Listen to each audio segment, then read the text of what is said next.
Europe 1. Le journal de 7 heures sur Europe 1, Christophe Lamar. Bonjour Christophe. Bonjour Dimitri, bonjour à tous. L'effet waouh, c'est d'avoir enfin une liste. Commentaire d'un membre de l'exécutif après l'annonce de la nomination des ministres délégués et secrétaires d'État.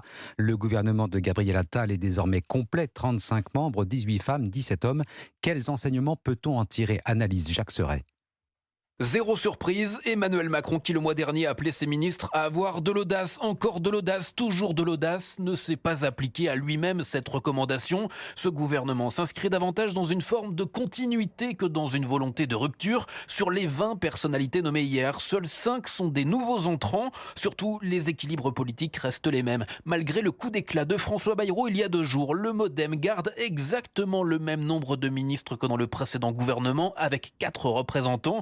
Et après le clin d'œil à la droite avec le débauchage de la LR Rachida Dati pour la culture le mois dernier, le chef de l'État met cette fois le cap à gauche en nommant l'ancienne ministre de la Justice issue du Parti Socialiste Nicole Belloubet à l'Éducation nationale. Amélie Oudéa-Castéra perd donc son Marocain de la rue de Grenelle, mais elle reste tout de même au gouvernement en gardant le ministère des Sports et des Jeux Olympiques et Paralympiques. Un remaniement marqué donc du saut du en même temps, tant sur la forme que sur le fond, où la signature d'Emmanuel Macron prend très clairement le dessus sur celle de Gabriel Attal. Jacques Serret du service politique d'Europe.